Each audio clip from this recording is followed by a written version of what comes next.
Hello friends, आप सभी का एक बार फिर से स्वागत कर रहा हूं Angad research classes YouTube channel में। दोस्तों, हम प्रश्नावली 1.3 का यानी संख्या पद्धति नंबर सिस्टम का प्रश्नावली 1.3 का हमने 2 प्रश्न पिछले वाले वीडियो में कराया था, लेकिन आज के इस वीडियो में आगे वाले प्रश्न को हम ले रहे हैं। ठीक है ना? तो आप लोग हमसे बने रहिए। अगर उन सभी वीडियो को नहीं देखे हैं तो आज की वीडियो के डिस्क्रिप्शन बॉक्स में आप जाइए, वहाँ पर लिंक दे दी गई है, वहाँ से आप देख सकते हैं। ठीक है, तो चलिए हम आज की वीडियो स्टार्ट करते हैं। देखिएगा, सबसे पहले प्रश्न नंबर 3 जो था, इसमें कह रहा है कि निम्नलिखित को P/Q के रूप में व्यक्त कीजिए। जितना भी लिखा गया है संख्या, हमारा 3 दिया गया है ना जी। 0.6 के ऊपर में बार है, 0.47 के ऊपर में बार है, 0.001 पूरे के ऊपर में बार है। कह रहा है कि इन सभी को P/Q यानी कि भिन्न के रूप में लिखना है, जहाँ पर P और Q पूर्णांक है। पूर्णांक किसे कहेंगे? जो दशमलव में नहीं आना चाहिए, यानी ऊपर वाला भी हमारा दशमलव में नहीं आना चाहिए और नीचे वाला भी हमारा दशमलव में नहीं आना चाहिए, ये कहने की कोशिश कर रहा है। तथा Q is not equal to 0, और जो नीचे वाला है जो हर, यानी इसको हम भिन्न के रूप में लिखेंगे तो हमारा हर का मान भी हमारा 0 नहीं होना चाहिए, ये बता रहा है। ठीक है ना? तो चलिए हम स्टार्ट करते हैं। सबसे पहले ये करते हैं, पहले देखिए प्रश्न नंबर 3 में 3 भाग हैं। पहला भाग ये, सेकेंड ये, थर्ड ये। तो हम प्रश्न नंबर 1 उठाते हैं। ठीक है, यहाँ पे लिख हम सॉल्व करेंगे, सॉल्व करते हैं। कौन सा? तीसरा का पहला सवाल, तीसरा का पहला सवाल करते हैं। ठीक है, हम सबसे पहले मान लेंगे क्या मानेंगे? x बराबर 0.6 के ऊपर में बार, इसको हम x के बराबर मान लेंगे। और बार को जब हटाएंगे तो इसको हम ऐसे भी लिख सकते हैं 0.6666 इस तरह से आते चले जाएंगे। ठीक है ना? बार का मतलब है कि एक ही संख्या का बार बार रिपीट होना, यानी जो भी जिसके भी ऊपर बार है, समझना कि उसका बार बार रिपीट हो रहा है। ठीक है, तो इसको हम इस रूप में खोल दिए। इसको हम लिख सकते हैं x बराबर कितना? 0.66666 ये सब ना लिख सकते हैं। अब क्या करो, दोनों पक्षों में, इसके और इसके ना, दोनों पक्षों में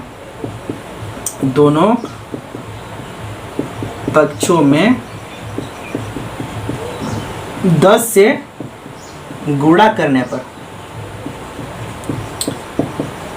एक बात का आप ख्याल रखिए, अगर एक संख्या के ऊपर में बार है ना, एक संख्या के ऊपर बार है तो हम 10 से गुणा करेंगे। अगर 2 संख्या के ऊपर बार होता तो 100 से गुणा करते, और 3 संख्या के ऊपर बार है तो 1000 से गुणा करेंगे। ठीक है ना? यानी जय ठो के ऊपर बार रहेगा उतना शून्य लगा करके गुणा करना है। यहाँ पर देखो, एक ही संख्या के ऊपर में बार था, इसलिए हम 10 से गुणा कर रहे थे। अगर दो संख्या दोनों के ऊपर में बार रहता, ठीक है, तो हम 100 से गुणा करते। अब 3 संख्या पर है इसलिए 1000 से गुणा करेंगे। यहाँ पर भी एक संख्या के ऊपर में है तो यहाँ पर भी 10 से गुणा करेंगे, लेकिन हम इसको सबसे पहले हल कर रहे हैं ना, तो हम क्या करेंगे, इसको दोनों पक्षों में गुणा करने पर इसमें कर दो तो हो गया 10x बराबर 10 गुणे 0.6666। इस समीकरण नंबर 1 मान लो इसको, और इसको अभी मानेंगे। अब यहाँ पे क्या करेंगे कि 10x बराबर 10 का गुणा करा दीजिए इन सभी के साथ। ठीक है, अब यहाँ पे क्या करेंगे, अगर 10 से गुणा करा रहे हैं तो 0.1 अंक के बाद उधर चला जाएगा। अगर 100 से गुणा कराते तो 2 अंक के बाद दशमलव लगाते। अगर 1000 से गुणा कराते तो 3 अंक के बाद दशमलव लगता है। ठीक है ना? तो यहाँ पर 10 है, यानी कि 1 अंक के बाद उधर चला जाएगा, यानी कि 0.6 है ना। अब दशमलव कहाँ लगेगा? इसके बाद यहाँ पर जब 10 का गुणा होगा तब। ठीक है ना? यानी कि 6.6666 इस तरह से, समझे? इसको समीकरण नंबर 2 मान लो। हमने क्या किया, ध्यान से देखो एक बार और। हमने क्या किया कि मान लिया कि ये किसके बराबर है? x के बराबर। x के बराबर मान ली संख्या को, और इसका हम विस्तार कर दिए, यानी कि जो बार है इसको हम हटा दिए। हटाने के बाद हमारा जो भी संख्या था हम उधर लिख दिए। अब कुछ नहीं किया है, x का मान निकाल दो। हमारा x का मान जो है हमारा, इसको लिख दिया यहाँ पर, इसको समीकरण नंबर 1 मान लिया। अब इसमें दोनों पक्षों में क्या करना है? 10 से गुणा करना है। क्यों करना है? क्योंकि एक संख्या के ऊपर में बार है इसलिए हम 10 से गुणा कर रहे हैं। 2 संख्या के ऊपर होता तो 100 से गुणा करते, 3 संख्या के ऊपर होता तो 1000 से गुणा करते। तो यहाँ पर 10 से गुणा क्यों करा रहे हैं? क्योंकि एक ही संख्या के ऊपर में हमारा बार है इसलिए। तो इसमें 10 से गुणा करा दो तो 10x हो गया, इक्वल टू इसमें जब कराएंगे 10 से गुणा तो 10 इंटू इतना। ठीक है, लिख दिए। अब 10x बराबर कितना हो गया? 10 का जब गुणा कराएंगे इसमें तो दशमलव एक अंक के बाद यहाँ खिसक के चला जाएगा, ठीक है। यानी 6 से पहले है, इस बार 6 से बाद जाएगा दशमलव। अगर 100 से गुणा होता तो 2 अंक के बाद खिसकता, 1000 होता तो 3 अंक के बाद खिसकता, अगर 10,000 होता तो 4 अंक के बाद खिसकता, इस तरह से ना। तो 0 जितना रहेगा उतना खिसकेगा। तो या 1 to 0 है तो 1 अंक के बाद हम खिसका देंगे। तो दशमलव इधर था, दशमलव उधर लग गया, ठीक है, ये चीज़। तो इसको हम समीकरण नंबर 2 मान लिए। अब क्या करेंगे, समीकरण नंबर 2 से समीकरण नंबर 1 घटा देंगे, ठीक है। समीकरण नंबर 2 से घटाएंगे हम समीकरण नंबर 1 को। घटाव का चिन्ह है यहाँ पर, देखो समीकरण नंबर 2 को घटाना है समीकरण नंबर 2 से। घटा दो। समीकरण नंबर 2 ये है ना जी, हमारा 10x में घटाना है क्या चीज़, x। दूसरा समीकरण का बायां पक्ष ले लो, इधर वाला, और पहला समीकरण का बायां पक्ष इधर वाला ले लो। यानी कि 10x में हम ई वाला x घटा रहे हैं, और इसमें हम ई घटाएंगे, ठीक है ना। 10x में x घटा दिए हम, बराबर इसमें 6.6666 में हम घटाएंगे, क्या चीज़ घटाएंगे, ये वाला 0.666666, ठीक है ना। घटाव का चिन्ह जी, ठीक है ना। ये चीज़ हम इसमें घटा दिए, ये वाला चीज़ ध्यान देना। 10x में से 1x घटा तो यहाँ पर कितना x बचा, 9x इक्वल टू कितना, इसमें से इतना घटाएंगे तो दशमलव के बाद 6 है, दशमलव के बाद 6 है तो ये 0 हो जाएगा ऑटोमेटिक, और 6 और यहाँ पर 0 है तब केवल यहाँ पर 6 बचेगा। दशमलव के बाद देखो यहाँ पर 6 है, और दशमलव के बाद 6 है, तो इन सबको घटाएंगे दशमलव के बाद वाला कि 0 होगा, और दशमलव से पहले क्या है, 6 है ना, और यहाँ पर 0 है तो 6 में से 0 घटाएंगे तो यहाँ पर 6 आएगा। यहाँ पर x का मान निकाल लो, तो 6/9, 9 यहाँ पर गुणा में है, n आया तो भाग में, तो हमारे x का मान आ गया एक पूर्णांक, ठीक है। और जो भिन्न में हम दिखा दिए, देखा जाए तो हमारा जो 0.6 के ऊपर में बार है ना, इसको हमने भिन्न के रूप में ले दिया, 6/9 आएगा, ठीक है ना। ये हमारी पहली क्वेश्चन का सॉल्व हो गया। अब करते हैं इसका सेकेंड वाला, सॉल्व करते हैं। तीसरा का क्या है, दूसरा सवाल, ठीक है। यानी कि हम फिर मानेंगे, हम यही मानेंगे, माना x बराबर 0.47, x इक्वल टू 0.47 के ऊपर में बार, ओके। हम x इक्वल टू लिख सकते हैं 0.4 और 7 के ऊपर बार है, इसका मतलब 7 7 7 7 7 डट डट इस तरह से आते चला जाएगा, ठीक है ना जी। अब क्या करेंगे, इसमें इसको समीकरण 1 मान लो ना। समीकरण 1 में, समीकरण 1 के दोनों पक्षों में किससे गुणा करवाएंगे, 10 से, क्योंकि एक संख्या के ऊपर में बार है ना, कि दोनों पक्षों में 10 से गुणा कराने पर कह दो गुणा, 10x इक्वल टू क्या हो गया, 0.477777 इंटू 10, ठीक है। यानी 10x, इसका इसमें 10x और इसमें 10 का गुणा कराना है, अभी करा दे रहे हैं। 10x इक्वल टू कितना, 10 से गुणा करा रहा है ना, तो एक अंक के बाद लगेगा, यहाँ पर 4 के बाद लगेगा दशमलव, यानी कि 4.7777, इस तरह से ना, डट डट। ये हमारा आया समीकरण नंबर 2। अब क्या करेंगे, समीकरण नंबर 2 में है समीकरण नंबर 1 घटाना होता है। समीकरण 2 माइनस समीकरण 1। समीकरण 2 क्या है हमारा, 10x, पहले बायां पक्ष का बायां पक्ष से घटाओ, 10x में हम x घटा देंगे इक्वल टू, फिर ये वाला में से ये घटाओ, यानी 4.77777 में से घटाना है क्या चीज़, 0.77777, ये चीज़ ना। तो वही समझो, घटाओगे तो कितना आएगा, 10x में से 1x घटाओ कितना आएगा, 9 हो x इक्वल टू, दशमलव के बाद सब साथ साथ है, दशमलव के बाद साथ साथ है, तो ये सब तो 0 हो जाएगा ऑटोमेटिक, दशमलव के बाद 0, और 4 में से 0 हटाओ तो यहाँ पर बचेगा 4 खाली। तो यहाँ पर देखो x का मान कितना निकलेगा, 4/9, हमारा भिन्न में बदला गया, यानी p/q के रूप में लिखा गया। यही तो कहना है। दशमलव वाला जो संख्या रहेगा, ये वाला दशमलव में है, इसको भिन्न में बदलना था, तो 4/9 हमारा बदला गया। अब देखो प्रश्न नंबर 3 वाला, यानी प्रश्न नंबर 3 का तीसरा सॉल्व कर दो, थर्ड का तीसरा, ठीक है। यहाँ पे क्या है, इसको ये मान लेंगे कि माना x इक्वल टू 0.001 के ऊपर है बार, ठीक है। इसको भी खोल दो, x इक्वल टू 0.001 पूरे के ऊपर बार है ना, तो यानी कि 001 का बार बार रिपीट हो रहा है। 001 001 001 इस तरह से बढ़ता चला जाएगा ना। अब क्या करेंगे, दोनों पक्षों में किससे गुणा करवाएंगे जी? किससे? यानी कि 1 पर 3 जीरो से, क्योंकि 3 संख्याओं के ऊपर में बार लगा है ना, तो 1 पर 3 जीरो से हम गुणा करवाएंगे, यानी 1000 से। तो दोनों पक्षों में 1 के ऊपर 3 जीरो, ठीक है। जितना संख्या के ऊपर मतलब रहेगा बार, उतना संख्याओं से गुणा करना है, उतना जीरो वाला से गुणा कराना है, 1 के ऊपर उतना जीरो लगा करके, ठीक है। से गुणा कराने पर करा दो गुणा, क्या दिक्कत है? 1000 का x में होगा तो x इतना x 1000 x। अब इसका करो, यानी कि 1000 का जब गुणा करेंगे 0.001 से 001 001 001 इतना में, तब क्या होगा हमारा? 3 अंक के बाद हमारा ये देखो 3 ठो अंक है ना 0 के बाद, तो हमारा 3 अंक के बाद खिसकेगा, यहाँ पे नहीं, यहाँ पे नहीं, यहाँ पे नहीं, 1 के बाद यहाँ पे दशमलव हमारा लगेगा, जो इसका 0, इसका जब गुणा होगा इसमें, तब हम बताए हैं कि अगर 10 से गुणा करवाएंगे तो केवल एक ही अंक होने सरकेगा।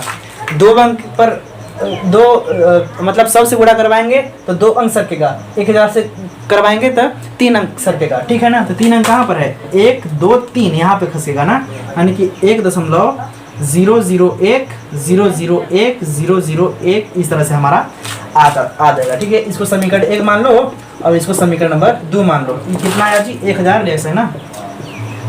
अब क्या करेंगे कि समीकरण 2 में से समीकरण 1 को घटा दो। वही सब में सेम प्रोसेस है, कुछ नहीं है। समीकरण 2 में से घटाना है समीकरण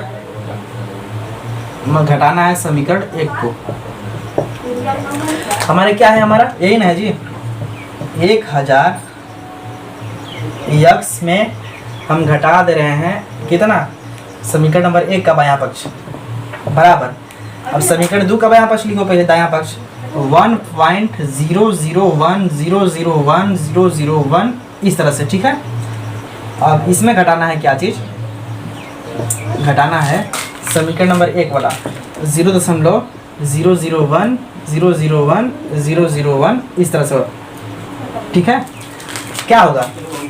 दशमलव के बाद, यहाँ देखो, दशमलव के बाद ध्यान देना, दशमलव के बाद 00 है 1, दशमलव के बाद 001 है, दशमलव के बाद 0010 0010, यानी कि दशमलव के बाद का संख्या एकदम सेम मिल रहा है, सेम टू सेम। तो जब सेम संख्या घटाएंगे तो 0 होगा, यानी दशमलव के बाद वाला संख्या पूरा 0 आएगा। कितना आएगा? पूरा 0।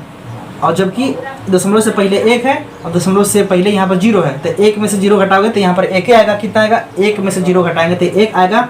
अब इधर वाला पूरा घटाएंगे तो हमारा 0 हो जाएगा, दशमलव के बाद वाला 0, और जबकि पहले वाला 1 केवल आएगा। कितना बचेगा यहाँ पर? 1, यानी इतना में से इतना घटाएं तो केवल बचेगा 1 और कुछ नहीं। घटा के देख लो। अब 1000 x में से 1 ठो x गायब कर दो तो यहाँ पर 999 ठो x बचेगा हमारा, ठीक है। 1000 में से 8 गायब कर दो तो 999 x बचेगा। x का मान निकाल लो तो 1 बटे कितना हो जाएगा? 999 से गुणा में है, n आएगा तो भाग में 999। ये हमारा जो सवाल है ये दशमलव में, इन सभी को हम भिन्न में बदल दिए। आप लोग बताइए आपको समझ में आ रही है कि नहीं। अगर वीडियो अच्छी लग रही है तो प्लीज़ आप चैनल को सब्सक्राइब जरूर कर लीजिए। इसके बाद हम नेक्स्ट क्वेश्चन को देखते हैं। इससे पहले आप इसको नोट करिए जल्दी से। अब नेक्स्ट क्वेश्चन को देखते हैं जो प्रश्न नंबर 4 है। देखिए बहुत सिंपल है, कुछ नहीं करना है। पहले इस प्रश्न को पढ़िए फिर समझिए क्या करना है। 0.99999 यानी कि लगातार 9 आते जा रहा है, ठीक है ना। आगे डॉट डॉट डॉट है यानी कि 9 आते जा रहा है। इस दशमलव को भिन्न के रूप में यानी कि p/q के रूप में व्यक्त करना है, यानी कि p/q के रूप में लिखना है। अब आगे क्या बता रहा है कि क्या आप अपने उत्तर से आश्चर्यचकित हैं, यानी कि जब आप भिन्न के रूप में बदल लेंगे तो उस समय आपको अपना आंसर देखना है। उस समय कह रहा है कि अगर आंसर को देखेंगे तो क्या आप आश्चर्यचकित हो रहे हैं। फिर अगर आश्चर्यचकित हैं तो अपने अध्यापक और कक्षा के सहयोगियों के साथ उत्तर की सार्थकता पर चर्चा करिए, ठीक है ना। तो पहले क्या करिए कि इसको आप p/q के रूप में व्यक्त करिए, यानी कि भिन्न के रूप में बदलिए। तो जैसे हम पिछले प्रश्न को बताए हैं उसी तरह से इसको भी करना है। क्या करोगे? मान लो कि x के बराबर ये है। सॉल्व जब करेंगे इसके हम सॉल्व तो हम मानेंगे कि माना x equal to 0.9999 dot dot dot.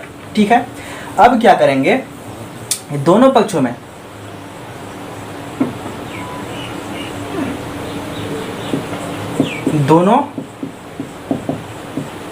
में 10 से गुणा कराने पर, 10 से गुणा कराने पर, अब आप ये पूछोगे कि 10 से हम गुणा क्यों करा रहे हैं, जब इसके ऊपर 12 नहीं लगा है तो कैसे हम 10 से मानेंगे कि हम 10 से गुणा करेंगे, चाहे 100 से गुणा करेंगे, चाहे 13,000 से गुणा करेंगे। तो आप लोग ये समझिए, यहाँ का 9 9 9 9 रिपीट हो रहा है ना, तो 9 को आप ये लिख सकते हैं 0.9 के ऊपर बार, 0.9 के ऊपर में आप बार लिख सकते हैं। ठीक है ना, यानी कि 9 का बार बार रिपीटेशन हो रहा है, यानी कि समझ लीजिए कि आप एक संख्या पर बार लगा हुआ ऑटोमेटिक 9 का रिपीट हो रहा है। ठीक है ना, और कुछ नहीं करना है, 10 से गुणा करा दो। क्या करोगे, 10x इक्वल टू 10 का इसमें गुणा कराओगे तो 10 से कराओगे तो एक अंक खिसक जाएगा, एक अंक खिसक जाएगा, यानी कि लिखेंगे 9.9999 इस तरह से। ठीक है, इस तरह से। अब क्या करेंगे, समीकरण नंबर 1 इसको मानो, समीकरण नंबर 2 इसको मानो। अब क्या करो, समीकरण नंबर 2 से समीकरण में घटा दो। समीकरण नंबर 2 में से घटाना है समीकरण नंबर 1, समीकरण नंबर 1 को घटा देना है। अब क्या करोगे तुम लोग, लिखो यहाँ पर 10x में से घटाना है 1x इक्वल टू इतना में से इतना घटा दो, यानी कि 9.99999 में से घटाना है क्या चीज़, 0.99999, मतलब आगे बढ़ते चला जा रहा है। ठीक है ना, इतना ही नहीं है, बढ़ते जा रहा है। दशमलव के बाद वाला संख्या देखो, इसमें दशमलव के बाद वाला संख्या मिल रहा है, दशमलव के बाद वाला संख्या मिल रहा है, इसलिए ये इसमें से इतना घटाएंगे तो दशमलव के बाद वाला संख्या कट पीट के 0 हो जाएगा। लेकिन 9 दशमलव की इधर 9 है, दशमलव की इधर 0 है, तो 9 में से 0 गया तो 9, इधर केवल बचेगा कितना, 9, बाकी कट पीट गया। अब 10x में से 1x घटाइए तो कितना बचेगा, 9x। अब x का मान निकाल लो तो 9/9, यहाँ पर 9 गुणा में या तो भाग में। अब कट पीट के कितना आया, 1, 9 एकम 9 होता है ना, तो एक बार में, यानी x का मान कितना आ गया, 1। अब पूछ रहा है कि क्या आप अपने उत्तर से आश्चर्यचकित हैं, चूंकि देखो भिन्न में बदलने के लिए कहा था ना, इसको जब आप लिखे भिन्न में 1 को 1/1 लिखेंगे भिन्न में ना, यहाँ पर क्या आया है, ऊपर में 1 है, अगर 9 से काटोगे तो 9 एकम 9/9 एकम 9, 1/1 आया है, तो इसको हम 1 लिख सकते हो ना। 1/1 जो हमारा भिन्न आया है, तो क्या जब इसको ऊपर में जब 1 से हम भाग देंगे, ऊपर में जब 1 से, यानी कि अंश में जब 1 से भाग देंगे, तो हमारा बताइए ये वाला संख्या आएगा क्या, ये तो एक ही बार में घट जाएगा, 1 एकम 1। हमें आश्चर्य ये बात हो रहा है कि जब ये एक दशमलव वाली संख्या है, दशमलव वाली संख्या है, जब इसको भिन्न में हम बदले तो एक पूर्णांक संख्या आ रहा है। पूर्णांक संख्या का मतलब वो होता है जो दशमलव में ना हो, उसको बोलते हैं पूर्णांक संख्या। पूर्णांक संख्या आ रहा है, और आश्चर्य हमें यही हो रही है कि जो यह समान आया है, ऐसा चीज आ गया है एक ना, कि 1 में 1 से अगर आप भाग देते हो तो कभी इतना अइबे नहीं करेगा, जबकि इसको भिन्न में बदलने के बाद 1/1 आ रहा है, लेकिन जब इस 1/1 को हम दशमलव बदलेंगे तो हमारा इतना अइबे नहीं करेगा। ठीक है ना, हमको यही आश्चर्य हो रहा है, क्योंकि देखिए हमारा x का मान कितना आया है, 1 आया है। चूंकि भिन्न में हमको पूछा है तो इसको 1/1 आप लिख सकते हो आराम से। अब आगे बताइए, इस भिन्न को जब दशमलव में बदलोगे 1/1 को, तो इतना आ रहेगा, नहीं आ रहा है ना, लेकिन फिर भी इसको जब भिन्न में हम बदल रहे हैं तो हमारा इतना आ रहा है 1/1, लेकिन इसको फिर से हम दशमलव बदल रहे हैं तो इतना नहीं आएगा, क्योंकि 1 में 1 से आप भाग दीजिए तो 1 ही आएगा, लेकिन इतना नहीं आएगा। 0 के बाद में 9 9 9 9 9 ऑटोमेटिक चला जा रहा है। ठीक है, अनंत तक, 9 अनंत तक चला जा रहा है, अनंत के मतलब कभी अंत नहीं होगा। लेकिन जो हम भिन्न में निकाले हैं इस संख्या, यहाँ पर कितना आया है, 1 आया है, 1/1। और इस 1/1 जो हमारा भिन्न वाला संख्या है, इसको हम बदलेंगे दशमलव में, भिन्न को दशमलव में 1/1 को, तो इतना नहीं आएगा, हमारा 1 ही आएगा। कारण क्या है, जब 1/1 है हमारा भिन्न में, तो इसका मतलब 1 में 1 से भाग दीजिए आप, और जब 1 में 1 से भाग देंगे तो एक बार में आ करके कट पीट के 0 हो जा रहा है, जबकि दशमलव में आना चाहिए था, इतना नहीं आ रहा है। बस यही आश्चर्य वाली बात है और कुछ नहीं। ठीक है, तो आपको ये वीडियो कैसी लगी आप लोग बताइए कमेंट के माध्यम से। और जो नेक्स्ट टॉपिक है, नेक्स्ट क्वेश्चन आने वाले जो लेक्चर है उसमें बनाएंगे, ठीक है। तो आज इस चैनल को सब्सक्राइब कर लीजिए और नेक्स्ट जो टॉपिक है, नेक्स्ट क्वेश्चन आपको नेक्स्ट वीडियो मिलेगी। तब तक के लिए आप अपना ख्याल रखिए। धन्यवाद।